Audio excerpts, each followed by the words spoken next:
மெலிந்த உடல் அனாதையாக இறந்து கிடந்தாரா பிரபல நடிகை? என்ன நடந்தது? கண்ணீரில் மூழ்கிய திரையுலகம் அண்ட் இறுதி ஊர்வல செலவை வந்துட்டு மொத்தமாக நடிகர் ராமராஜன் ஏற்றுள்ளார் என்றும் சோசியல் மீடியாவில் இந்த செய்தியை படிக்கும்போது அதிர்ச்சி அடைந்தேன் என்றே சொல்லலாங்க. இந்த நேரத்தில் இந்த வீடியோவை பார்த்து கொண்டிருக்கும் நண்பர்கள் அனைவருமே லைக் பண்ணிட்டு தொடருங்க. இந்த நியூஸ் படிக்கும்போதே நம்ம தமிழ்நாட்டில் ஒன்று சொல்லுவாங்க இல்லையா, நெஞ்சம் பதபதைக்குதியா அப்படின்னு, அந்த மாதிரி ஒரு நிகழ்வு தாங்க இவங்க வாழ்க்கையில் நடந்திருக்கு. வலி நிறைந்த வாழ்க்கை என்றே சொல்லலாம். நடிகை கனகா 1990க்கு மேலே காலகட்டங்களில் வந்துட்டு தமிழ் சினிமாவில் நம்பர் 1 நடிகையாக இருந்தார்கள் என்பது குறிப்பிடத்தக்கதுங்க. இவங்க அம்மா பிரபல நடிகை தேவிகா, எம்ஜிஆர், சிவாஜி, நடிகர் சிவகுமார் இவங்களுக்கு நிகராக வந்துட்டு நடித்தவர்கள். கொடிக்கட்டி பறந்தாங்க. அன்றைய காலகட்டங்களில் அம்மா வழியிலேயே, அதாவது தாய் வழியிலேயே வந்துட்டு இவங்களுக்கும் நடிகையாக தாங்க ஆசை. ஆனால் இவங்க அப்பா தான் வந்துட்டு இவங்க குடும்பத்துக்கு ஒரு மிகப்பெரிய எதிரி என்றே சொல்லலாம். இவங்க அப்பானால தான் இவங்க வாழ்க்கையே வந்துட்டு இருளில் மூழ்கிவிட்டது. சினிமாவில் இருந்தே விலகிவிட்டார்கள் என்றே சொல்லலாங்க. ஓகே, இவங்களை வந்துட்டு ஒரே ஒரு பாடல் வரியில் வந்துட்டு வர்ணிக்கலாங்க. இந்த பாடல் மூலம் தான் பட்டி தொட்டியெல்லாம் வந்துட்டு கனகா வந்துட்டு ஹிட் ஆனாங்க. கரகாட்டக்காரன் படம் 1989 பட்டி தொட்டியெல்லாம் ஓடிச்சுங்க. அந்த வாழைப்பழ காமெடி. நடிகர் ராமராஜனே இந்த படம் மூலம் தான் வந்துட்டு உலகத்துக்கே உதயமானார் என்பது குறிப்பிடத்தக்கதுங்க. இந்த படம் வந்ததுக்கப்புறம் அடுத்து ஒரே வருடத்தில் அவருக்கு 40 படங்கள் வந்துட்டு அமைந்தது என்பது குறிப்பிடத்தக்கது. அந்த படத்தில் வந்துட்டு ஒரு அழகான சாங் இருக்குங்க. இந்த மான் உந்தன் சொந்த மான் பக்கம் வந்து தான் சிந்து பாடும். இவங்க 2 பேரோட காம்போ கெமிஸ்ட்ரி வந்துட்டு அந்த பாட்டில் வந்துட்டு அவ்வளோ செம்மையாக இருக்கும் என்றே சொல்லலாங்க. அதுக்கப்புறம் இவங்க 2 பேருக்குமே வந்துட்டு சினிமா துறையில் வந்துட்டு அடுத்தடுத்து வாய்ப்பு கிடைச்சிது. கொடிக்கட்டி பறந்தார்கள் என்பது குறிப்பிடத்தக்கதுங்க. குறிப்பாக கனகா வந்துட்டு அந்த 1990 காலகட்டங்களில், 90லேருந்து 2000 காலகட்டங்களில் சுமார் 70க்கு மேற்பட்ட, அதாவது 100க்கு மேற்பட்ட படங்கள் நடிச்சிருப்பாங்க என்பது குறிப்பிடத்தக்கதுங்க. அனைத்து படமே இவங்க நடித்த படம் பார்த்திங்கன்னா டீசெண்டான ஹிட் என்றே சொல்லலாம்.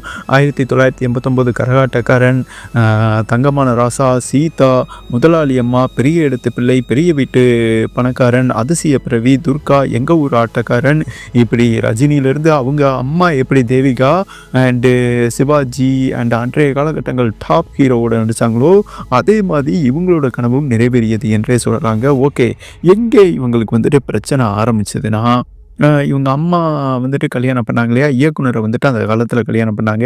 ஏசுதாஸுங்க அவர் பேர். அவர் என்ன பண்ணிட்டாரு, அவங்க சினிமா நடிகை என்பதால் அவங்க மேலே சந்தேகப்பட ஆரம்பிச்சிட்டாங்க. நீ இனிமேல் நடிக்கக்கூடாதுன்னு மிகப்பெரிய லெவலில் கொடுமைப்படுத்தியிருக்காங்க. ஆனால் அவங்க கேட்கல, நான் ஏன் இஷ்டம் போல தான் இருப்பேன், நான் நடிகைன்னு தெரிஞ்சு தானே நீ கல்யாணம் பண்ண அப்படின்னு சொல்ல, இவர் பார்த்தீங்கன்னா மனைவியை சந்தேகப்பட்டார்.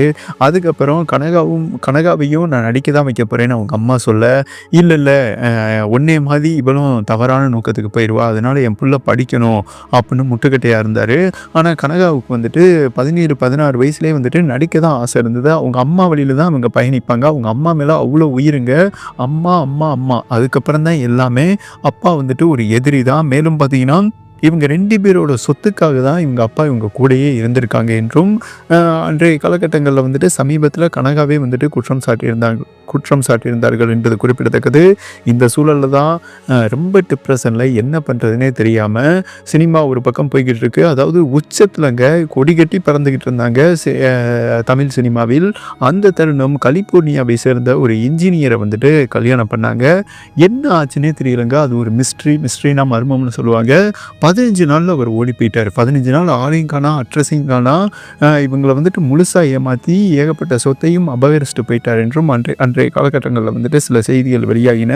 இவங்க கடைசியாக நடித்த படம் வந்துட்டு விரலுக்கேத்த வீக்கம் அண்ட் மலையாளத்துலேயும் நடிச்சிருக்காங்கன்னு வைங்களேன். 2000-2001 அது தாங்க அவங்க நடித்த லாஸ்ட் படம். இப்படி கணவரும் ஆசாசியாக நினைச்ச கணவரும் நம்ம பணத்துக்காகவும் நம்ம உடம்புக்காக தான் இருந்திருக்கானே தவிர அன்புக்காக இல்லையே அப்படின்னு சொல்லிட்டு டிப்ரெஷன் ஆகும்போது இவங்க அப்பாவும் குடைச்சல் கொடுக்க, நீ நடிக்கக்கூடாது, மகளையும் வந்துட்டு தவறாக வந்துட்டு நினைக்கிறது, அதாவது சந்தேகப்படுறது.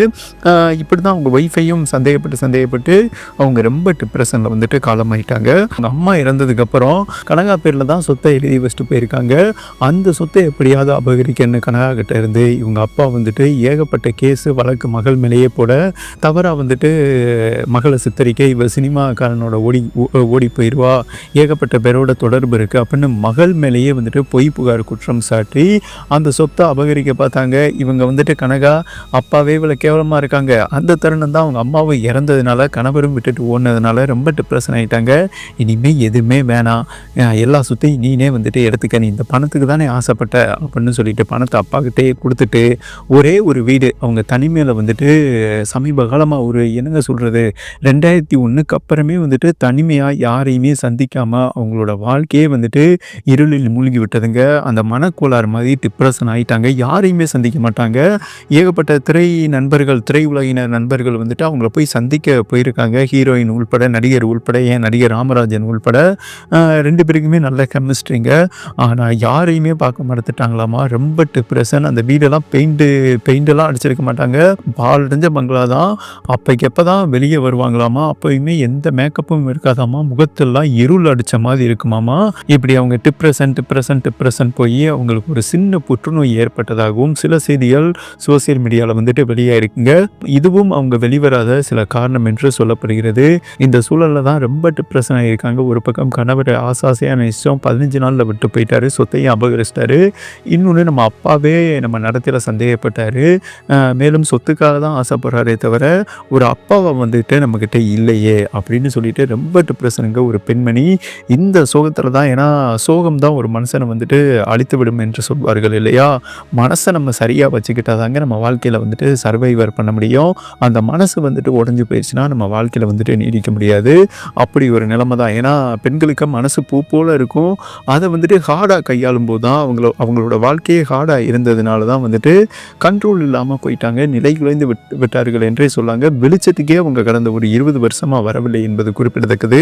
இந்த நிலையில தான் பார்த்தீங்கன்னா அவங்களுக்கு புற்றுநோயும் ஏற்பட்டிருக்கு. சரியாக சாப்பிடாம தன்னை அவங்க வருத்திக்கிட்டாங்க. யாரையுமே சந்திக்கிறேன்னா நீங்களே நினச்சி பாருங்களேன், அவங்க உறவினர்கள் அனைவரையுமே வந்துட்டு என்னங்க சொல்கிறது கட் பண்ணிட்டாங்க. யாருமே என்னை வந்துட்டு சந்திக்க வரக்கூடாதுன்னு. இந்த சூழலில் சற்று முன் சோசியல் மீடியாவில் என்ன செய்தி வெளியாகிருக்குன்னா, அவங்க ஆல்ரெடி பார்த்திங்கன்னா இந்த நோயால் வந்துட்டு உடல் மெலிந்து, அதாவது அவங்க இறந்துள்ளார்கள் என்றும் சில செய்திகள் வெளியாகி உள்ளதுங்க. அவங்க என்ன ஆனார்கள் என்றே அதுக்கப்புறம் தெரியவில்லையாமா. இந்த செய்தி வந்துட்டு வலைதளங்களில் தெரிஞ்சு, அதாவது மீடியாவுக்கு தெரிஞ்சு அவங்க அந்த வீட்டை போய் விசிட் பண்ணியிருக்காங்க.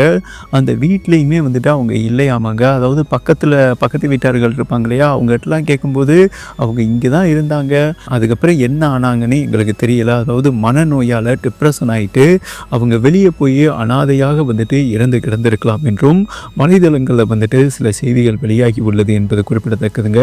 தற்போது கனகா எங்கே இருக்காங்க, உயிரோடு தான் இருக்காங்களா இல்லையா, அவங்களுக்கு என்ன ஆச்சு என்று மீடியாக்கள் தேடி வருவதாக சில அதிர்ச்சியான செய்தி வெளியாகி உள்ளது.